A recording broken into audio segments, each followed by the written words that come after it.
Oi, gente, eu sou a Rebeca, seja muito bem-vindo ou bem-vinda de volta atrás da fita. Como é que você tá hoje? Tá tudo bem? E só lembrando, ou caso você não saiba, se você achar que eu falo rápido demais ou devagar demais, o YouTube tem a opção de alterar a velocidade do vídeo nas configurações para você poder ouvir do jeitinho que você achar melhor, beleza? Me segue lá no Instagram, @rbcbcs, porque eu tô precisando de amigos que gostem de true crime para conversar, sério mesmo. E se você quiser e puder ajudar o canal a crescer, além de se tornar membro do canal, você também pode mandar um pix na minha chave atrásdafita@gmail.com. Qualquer valor já ajuda bastante, porque no momento eu tô fazendo tudo do canal sozinha, então se você quiser e puder ajudar, eu agradeço de coração, sério mesmo. E sem mais enrolação, vamos pro caso de hoje. Tudo começou esses dias quando eu tava assistindo um episódio de um anime que eu gosto bastante, chamado Spy X Family. Calma, as coisas vão se juntar. E nesse episódio tava tendo uma briga, assim, generalizada no navio, corpo caindo pra todo lado, bala truando nos ouvidos do nego. E aí o pensamento intrusivo da gata, qual que foi? Eu sou a gata. Deve ter algum caso de true crime num cruzeiro, né? Dito e feito. Né, gente? Só os obcecados por true crime pra entender essa linha de pensamento. Mas eu sei que só isso foi o suficiente pra eu achar esse caso. E pra piorar, a mana do caso tem o mesmo nome que eu, então assim... Óbvio que eu passei as 2 últimas semanas completamente obcecada por esse caso, olhando para o nada, pensando em o que raios aconteceu com Rebecca Corian. E quando eu terminar de contar a história, se você tiver uma teoria, por favor, deixe aí nos comentários para me ajudar a entender, porque, sério. Mas vamos começar do começo, não é mesmo? Rebecca Corian nasceu em 1987 na Inglaterra. Ela morava em Chester com os pais, a irmã e os 2 irmãos adotivos. Ela estudou o ensino médio completo em uma escola católica e já bem novinha, o primeiro emprego que ela arranja é no zoológico de Chester e um pouco tempo depois, ainda bem jovem, ela resolve se juntar ao exército inglês. Então eu consigo facilmente imaginar, só por esses trabalhos que ela arranjou, que a Rebecca era uma menina muito corajosa, além de também ser muito atlética, porque depois disso ela entra na universidade para cursar o curso de ciência do esporte, que até onde eu entendi é um primo da educação física, sabe? O próximo emprego que ela arranjou foi o de passar 4 meses ensinando esportes num acampamento no estado do Maine, nos Estados Unidos. E em junho de 2010 ela volta para Londres para participar de uma entrevista de seleção para fazer parte da tripulação dos cruzeiros da Disney. Sim, é aquele babado de ir para o alto mar num navio gigante que tem um monte de coisa dentro. Cruzeiro. Na entrevista tinha outras centenas de jovens da idade da Rebecca competindo por essas vagas. Afinal, diz se não é o trabalho perfeito para quem gosta de viajar. Você teria o aluguel de graça, já que você ia morar nas instalações do navio e ainda fazer um dinheirinho extra enquanto você viaja? Show demais! E eu sei que mesmo com a vaga muito disputada, a Rebecca conseguiu passar na seleção. E sendo assim, ela viaja para a Flórida, nos Estados Unidos, para fazer os treinamentos necessários no parque da Disney. Sim, a Disney. E então a escala de trabalho dela era a seguinte: ela passava 4 meses nesses circuitos de cruzeiro com rotas pelas Bahamas, e também o local onde os navios tinham que fazer uma parada obrigatória para fazer o registro das embarcações. E depois desses 4 meses ela tinha direito a 2 meses de férias, onde ela podia voltar para casa e ficar com a família dela na Inglaterra. O próximo cruzeiro que a Rebecca ia participar era a bordo do Disney Wonder, em português, A Maravilha da Disney. E esse navio tinha a base dele no porto de Los Angeles, nos Estados Unidos. Durante o cruzeiro, infelizmente, a Rebecca recebe a notícia muito triste de que o avô dela tinha acabado de falecer e ela tira uma folga de 2 semanas para ela poder voltar para casa e ficar com os pais dela nesse momento muito difícil. Porém, infelizmente, essa foi a última vez que os pais dela viram Rebecca Corian com vida. Depois dessas semanas com a família dela, ela volta normalmente para o trabalho a bordo do Disney Wonder. Ela mantinha contato com os pais através do Facebook e do Skype, algumas vezes por ligação de telefone, provavelmente quando eles passavam em alguma região em que ela conseguia ter sinal. 6 semanas depois, no dia 21 de março de 2011, o navio deixa o porto de Los Angeles e a Rebecca manda o que seria a última mensagem que ela mandaria para a mãe dela. Ei, mãe, espero que você esteja bem. Vou te ligar amanhã, sinto sua falta. Beijos. 12 horas depois ela não tinha ligado para os pais dela ainda. Até aí nada muito alarmante, mas era um pouco estranho porque os pais dela sabiam que se ela dizia que ela ia ligar naquele dia, ela ia ligar naquele dia. Mas sei lá, vai que aconteceu alguma emergência no trabalho, vai que o sinal deu ruim. Até aí tudo bem. Às 9 horas da manhã, no fuso horário do Oceano Pacífico, os colegas de trabalho da Rebecca, né, os outros membros da tripulação, começam a perceber que tinha alguma coisa errada porque ela estava atrasada para o turno dela naquela manhã, o que não era nem um pouco do feitio dela. A essa altura, o navio estava ali passando pela costa do México. Quando eles resolvem procurar ela, ver se, sei lá, talvez ela dormiu demais, alguma coisa aconteceu, eles checam no quarto dela. Eles checam em todos os lugares possíveis até eles chegarem na conclusão de que a Rebecca não estava em lugar nenhum do navio. Além dela também não estar respondendo às ligações no aparelho de comunicação que a equipe inteira usava para se comunicar. As imagens obtidas através das câmeras de segurança do navio mostram a Rebecca por volta das 5h45 da manhã no navio. Mais um outro membro da tripulação disse que viu ela sair do navio às 3 horas da manhã. Quase 3 horas antes do horário em que com certeza ela ainda estava no navio, afinal as câmeras filmaram ela lá. Mas essa denúncia de algum jeito foi feita de forma anônima, então não dava para saber quem era essa pessoa que estava claramente mentindo sobre a linha do tempo ou o que será que ela teria a ganhar fazendo isso. E além disso, meu chapa saiu do navio como? Para onde? Mas voltando, segundo a evidência física das câmeras de segurança, por volta desse horário, 5 e pouco da manhã, a Rebecca foi vista usando os telefones de comunicação interna do navio. E muita gente vendo o vídeo diz que achou que ela parecia muito inquieta, muito nervosa. Além de parecer estar usando roupas masculinas ou roupas que não eram dela, porque elas pareciam bem folgadas, sabe? E, inclusive, os pais dela concordam, depois de ver essas imagens da câmera, de que aquelas roupas não pareciam pertencer à filha deles. Depois disso, um homem se aproxima dela e aparentemente pergunta se estava tudo bem. No vídeo dá pra ver que ela responde, sim, tudo bem. Esse tempo todo ela ainda no telefone.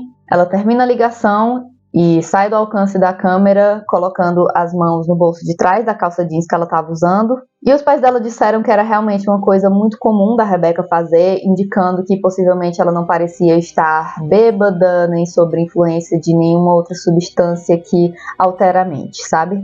Assim que o desaparecimento da Rebecca é notado, a tripulação vasculha o navio inteiro.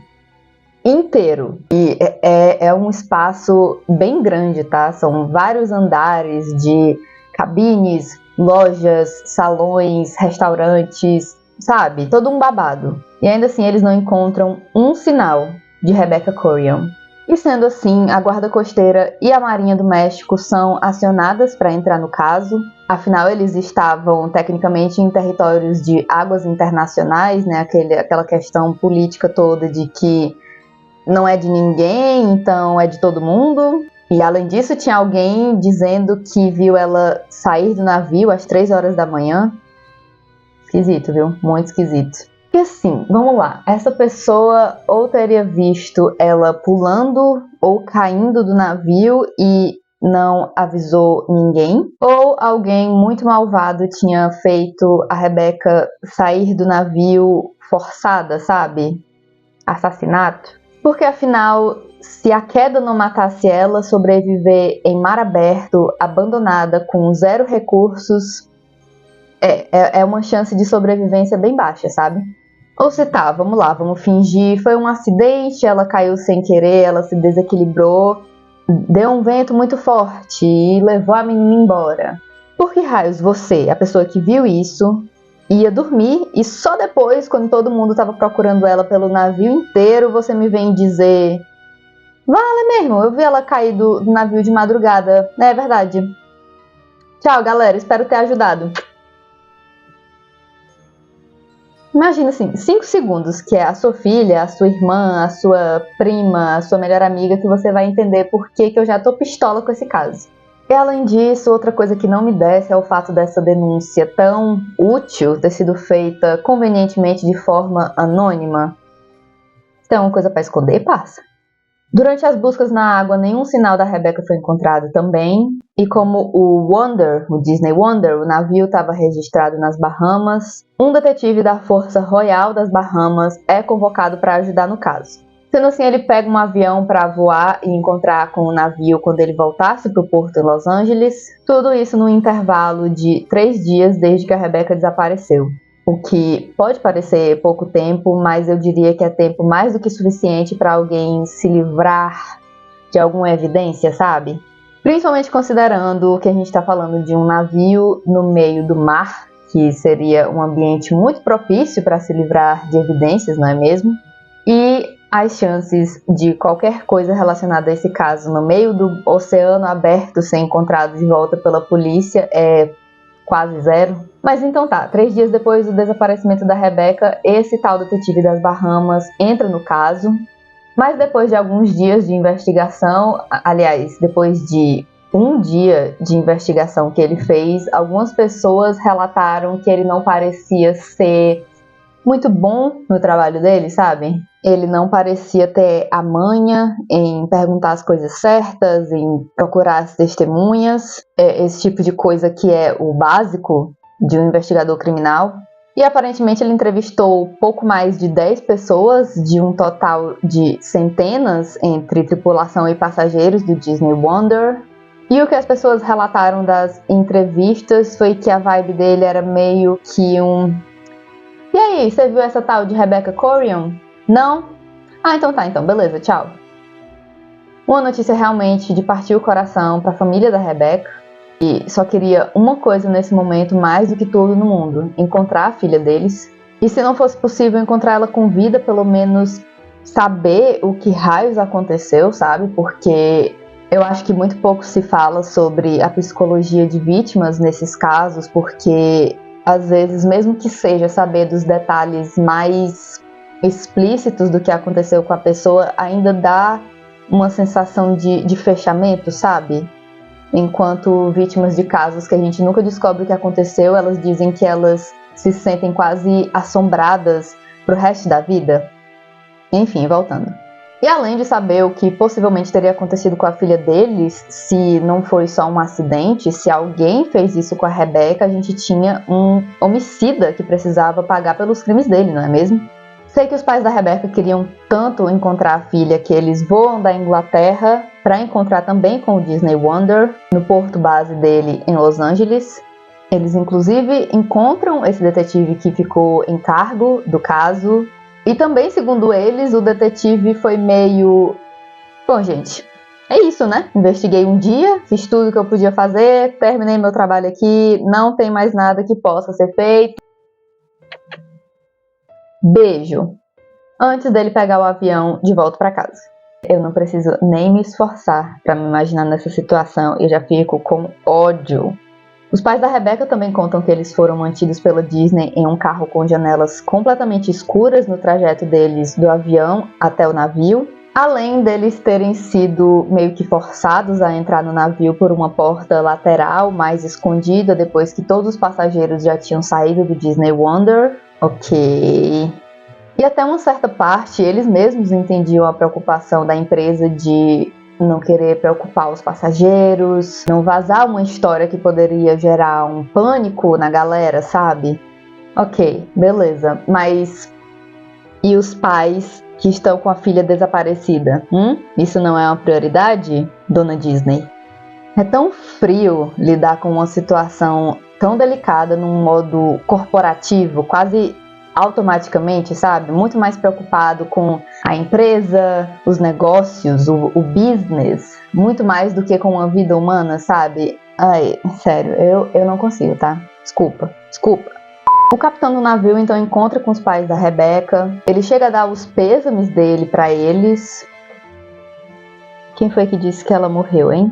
E além disso, é ele quem apresenta para os pais dela a teoria de que ela teria caído do navio. Então, segundo a teoria do capitão do navio, a Rebecca estaria ali um dia perto da piscina dos funcionários, curtindo a folga dela, quando veio uma onda tão forte que acabou jogando ela para fora do navio. Eu não sei nem dizer se isso é fisicamente possível, mas para mim é mais um motivo para eu nunca querer andar num cruzeiro na minha vida. Mas assim como eu, os pais da Rebecca duvidam um pouco dessa teoria. Afinal, é exatamente por isso em que a área da piscina tem uma parede de proteção para evitar que as pessoas simplesmente caiam no mar desse jeito. Depois da conversa com o capitão, eles então são convocados a conversar com alguns executivos da Disney e com a mulher que era a pessoa que a Rebecca estava falando no telefone nos últimos momentos dela na câmera, lembra? Pois é, eles conseguiram descobrir quem era essa pessoa misteriosa que ela estava falando, até porque todas as ligações do circuito interno eram gravadas, mas a Disney se recusou a publicar a ligação ou dizer para o público quem era essa pessoa misteriosa. Guarda essa informação aí, viu? E mais uma vez nessa reunião eles recebem a versão super frustrante de que eles tinham esse relatório com essa testemunha que viu a Rebecca voando para fora do navio. E a pessoa viu isso e não fez nada, não avisou ninguém e só lembrou de falar isso no outro dia quando todo mundo estava procurando por ela. E eles também, assim, zero interesse em descobrir quem era essa pessoa e tentar trazer ela para falar mais, trazer mais informação, fazer um interrogatório formal. Não, precisa não, deixa quieto. Porque assim, né, se não foi um acidente e se alguém obrigou a Rebecca a sair do navio, se é que você me entende, se ela teve a vida dela roubada, realmente a última pessoa que viu ela teria visto ela caindo do navio, não é mesmo? Então essa pessoa necessariamente não precisava nem estar mentindo, sabe? Mas os empresários da Disney, claro, muito mais preocupados com coisas de verdade, né, como os bilhões que a companhia deles faz todo ano, em vez de uma vida humana, tentam de tudo para convencer os pais da Rebecca de que é isso, gente, ela caiu, o investigador veio, ele fez um ótimo trabalho de investigação, não é mesmo? Um dia de investigação, o que mais ele poderia ter feito? Terminamos aqui? Beleza. Só que, não, os pais da Rebecca não iam desistir tão fácil assim da vida da filha deles. Olha só, que loucura. E além disso, eles tinham certeza de que algo muito mais sinistro do que um acidente com uma onda tinha acontecido a bordo do Disney Wonder. E eles queriam muito descobrir o que era. Olha, só a coragem deles de querer bater de frente com a Disney, pra mim, já mostra o tanto que eles deviam amar a filha deles. Exatamente um ano depois, no primeiro aniversário do desaparecimento da filha, o Michael, conhecido como Mike, e Ann Corian, né, então os pais da Rebecca, recebem um e-mail anônimo. Nesse e-mail, a pessoa dizia ser uma mulher que teria visto a Rebecca com um homem de cabelo preto passeando tranquilamente pelas ruas de Veneza. Sim, a cidade na Itália, aquela lá que tem as ruas cheias d'água, sabe? E ela dizia ter, abre aspas, 85% de certeza que era Rebecca Corian. E o que eu acho mais triste é que, por um segundo, os pais dela até se permitiram agarrar nessa possibilidade, porque eles queriam muito conservar qualquer esperança de que a filha deles ainda pudesse estar viva, sabe? Mas, quando eles começam a pensar, o problema é que eles tinham 100% de certeza de que a Rebecca jamais ia fazer isso, só voltar do cruzeiro depois de desaparecer, desembarcar e ir para Veneza e não mandar uma mensagem, uma ligação, uma carta que seja dizendo: galera, cansei de vocês, tchau, um abraço, tô indo viver a minha vida. Não. Só não. E além disso, se a última vez que ela foi vista foi caindo no mar, como raios ela foi parar do Oceano Pacífico para Veneza sem ninguém ter visto ela? Afinal, até o passaporte dela, os pais dela estavam em posse depois de ter sido devolvido junto com todos os outros pertences da filha que eles tinham encontrado no navio, depois daquela visita que eles fizeram no Wonder. Então, como? Mas é claro que eles queriam e até eles precisavam acreditar que a filha dele estava viva em algum lugar por aí, porque a outra opção era simplesmente de partir o coração, né, principalmente para um pai e mãe. Mas lá no fundo, eles sabiam que essa versão dessa pessoa, desse e-mail, também não fazia nenhum sentido. E pior do que isso, quem raios era essa pessoa que estava perturbando essa família, mandando e-mail exatamente um ano depois do desaparecimento da Rebecca? Talvez um troll de internet ou coisa pior. Porque assim, eu já vi histórias de serial killer que até ligam para a família das vítimas depois de matar as pessoas, sabe? Afinal, a gente tá falando do tipo mais perturbado de ser humano que pode existir. Eu tenho quase certeza que eu vi um negócio muito parecido com o caso do serial killer de Long Island. E outra coisa que me perturba, a data ser bem no aniversário de desaparecimento da Rebecca, quase como se fosse alguém que tava acompanhando, sabe? Essa parte da história realmente alugou um triplex no meu cérebro. E todo mundo que eu vejo falando sobre esse caso, assim, falando como se fosse nada demais. E aí de repente, bem no primeiro aniversário, eles receberam um e-mail de uma pessoa aleatória e eu ouvindo isso. A essa altura, claro, o Mike e a Anne, os pais da Rebecca, estão além de frustrados. Afinal, eles só queriam respostas, eles só queriam saber o que tinha acontecido com a filha deles. E depois de tudo isso, na verdade, eles tinham mais dúvidas do que respostas de quando eles começaram a investigar tudo isso. Eles imploram para Dona Disney deixar eles terem acesso à última ligação que a Rebecca fez e às imagens da câmera de segurança dos últimos momentos de vida da filha deles. E eles não deixam de jeito nenhum. E com isso, depois de um tempo, os e-mails e ligações que os pais da Rebecca faziam para Disney passam a sequer serem atendidos ou respondidos. Sério, que ódio, bicho! E aí então, quando eles resolvem tomar uma atitude drástica, talvez, e conversar com um jornalista da Inglaterra. Vamos então jogar essa história pro público e quem sabe então, com a pressão das pessoas, a Dona Disney que não tá nem aí, de repente se sinta obrigada a fazer alguma coisa, não é mesmo? Porque até agora, sério, que palhaçada o jeito deles de lidar com essa situação. Misericórdia, crê em Deus Pai Todo-Poderoso.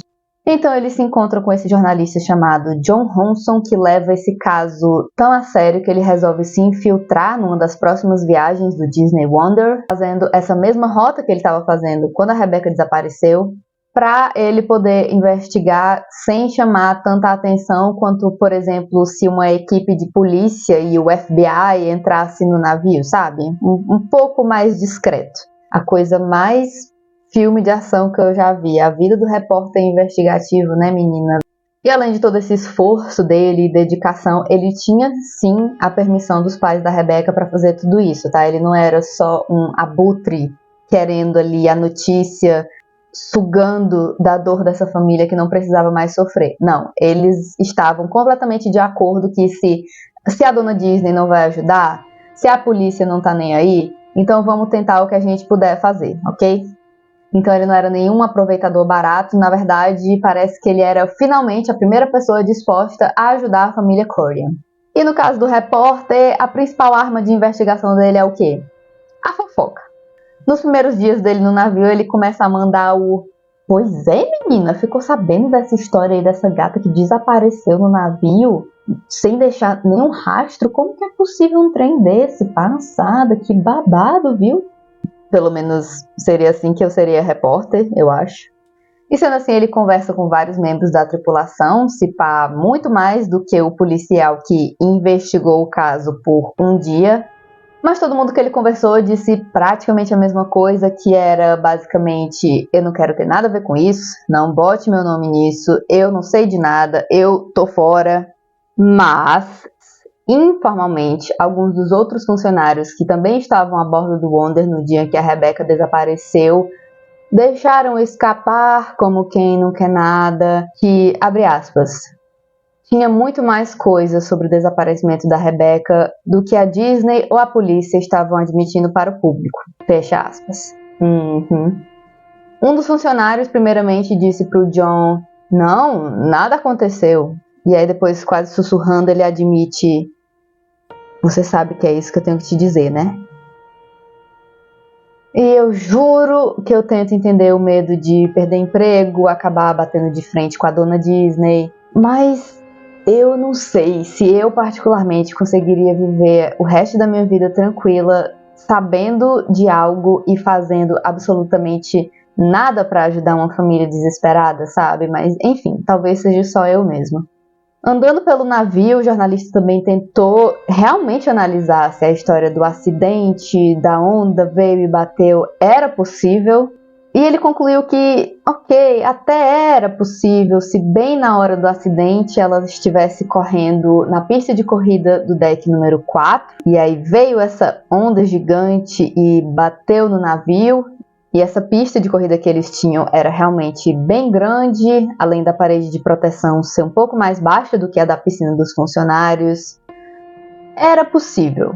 Afinal, a Rebecca usava bastante a pista de corrida porque ela gostava de se manter em forma, era ela atlética.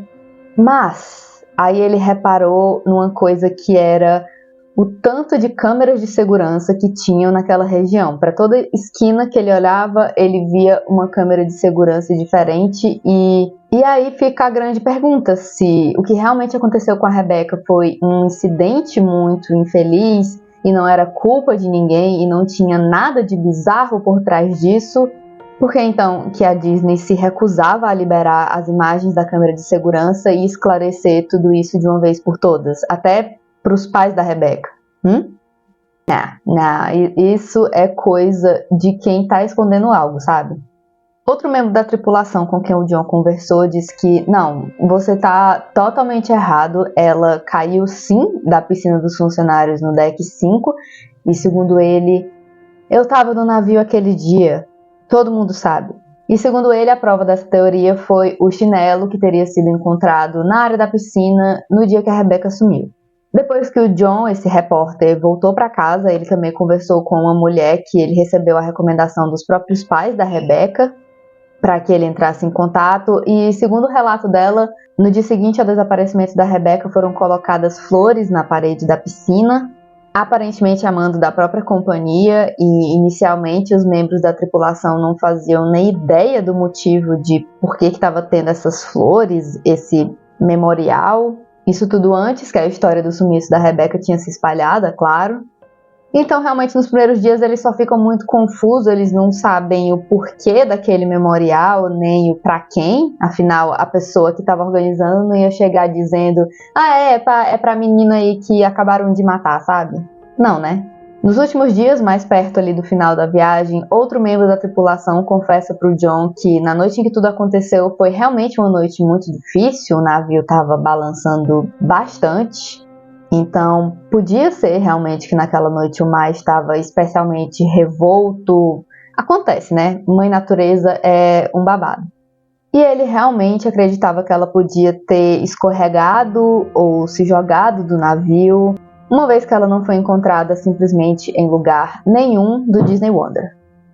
E foi exatamente isso que o investigador do caso concluiu depois de uma investigação tão minuciosa, não é mesmo?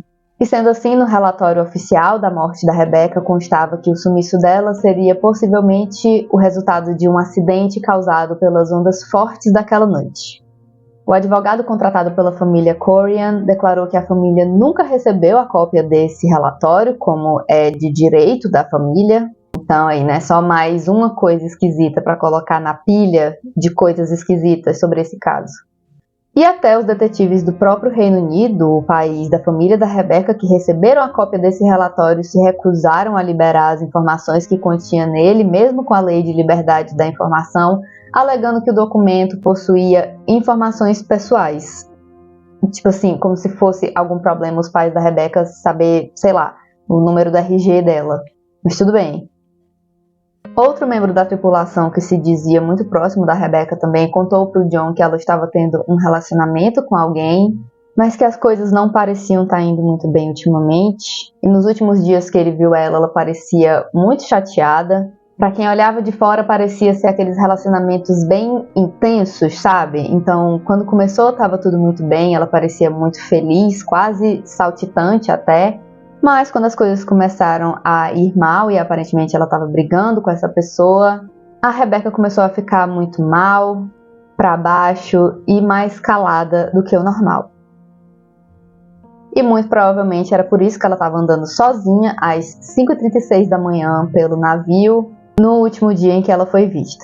E eu sei que confiar em fofoca num caso criminal é complicado, mas quando é só isso que você tem, sabe? E a polícia e a empresa que devia ser responsável pela segurança dos funcionários não tá nem aí, vamos fazer o que, gente? Alguns anos depois, novamente em um dos aniversários do desaparecimento da Rebecca, os pais dela deram uma entrevista para o jornal Liverpool Echo. E na entrevista eles afirmam que eles conseguiram com uma fonte o nome de uma moça e de um rapaz que supostamente estariam envolvidos em um triângulo amoroso com a Rebecca poucos dias antes dela falecer. O que pra mim faz muito sentido, então por que ela tava meio pá das ideias? Porque se relacionar com uma pessoa já é difícil, avalie duas ao mesmo tempo. Além disso, a fonte afirmou ter ouvido que a Disney estava em posse de uma filmagem adicional e que teria sido até mandada pro FBI para que eles fizessem o tratamento da imagem para ver se dava para então conseguir enxergar alguma coisa, sabe? Mas eles se recusavam a sequer dizer para Rebecca o que seria o conteúdo dessa filmagem misteriosa. A essa altura eu nem me surpreendo mais. Além disso, também nesse ano de 2015, os investigadores particulares contratados pela família da Rebecca encontraram registros que iam, na verdade, na direção completamente oposta da versão oficial da morte da Rebecca, porque nesses registros indicavam que, na verdade, as ondas na região em que o Disney Wonder estava navegando na noite em que tudo aconteceu estavam normais, sem sinal de turbulência, nada fora do comum. E principalmente nada que pudesse justificar a Rebecca ter saído voando do navio, como aparentemente a polícia e a Disney queria que a gente pensasse. Então, assim... E além disso, depois da investigação particular, a conclusão do detetive foi de que qualquer onda que fosse forte o suficiente a ponto de jogar alguém para fora do navio, apesar de todos os mecanismos e barreiras de proteção para evitar que isso acontecesse, teria com toda certeza, sem dúvida nenhuma, danificado o navio de algum jeito. Papocado uma janela, arrebentado uma corda, um mastro, talvez, dependendo da força, alguma coisa. Mas não havia nenhum indício de nenhuma investigação ou nenhum testemunho de que o Disney Wonder não tivesse saído dessa viagem em perfeitas condições. Então, 2 anos depois, em 2017, mais uma pessoa resolve se apresentar e vir a público falar sobre o desaparecimento de Rebecca Corian. E ela era uma moça chamada Tracy. E a Tracy realmente tinha muito para falar da Rebecca, elas se conheciam muito bem, já que elas eram namoradas. Surpresa! E depois de alguns anos, meio que se sentindo forçada a ficar em silêncio, ela não aguenta mais e resolve falar tudo que ela sabe, ou tudo que ela acha que sabe. Ela também trabalhava no Disney Wonder naquela época, então ela e a Rebecca se viam bastante. E a informação que ela traz é, no mínimo, curiosa.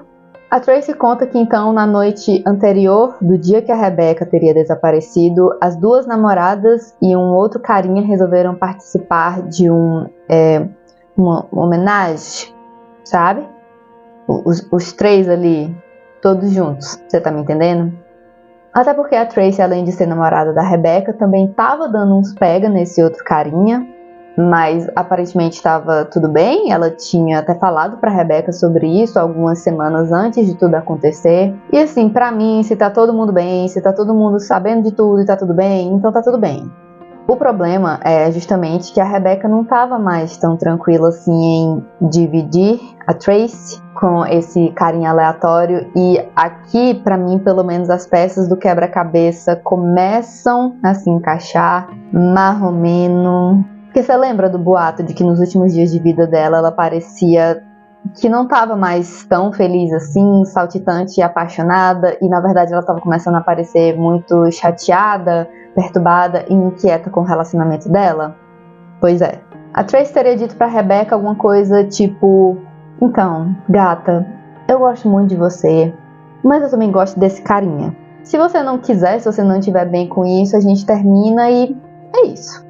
Só que a Rebecca aparentemente estava tão apaixonada pela Tracy que ela aceita esse trisal, mas ao que tudo indica, com o tempo a situação começou a pesar para a Rebecca.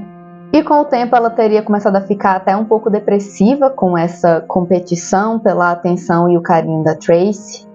Tanto que, segundo a Tracy, a Rebecca teria começado a dizer que ela estava doida para o circuito acabar, para ela poder sair do navio de uma vez por todas e nunca mais voltar, porque ela não aguentava mais ficar a bordo do Disney Wonder.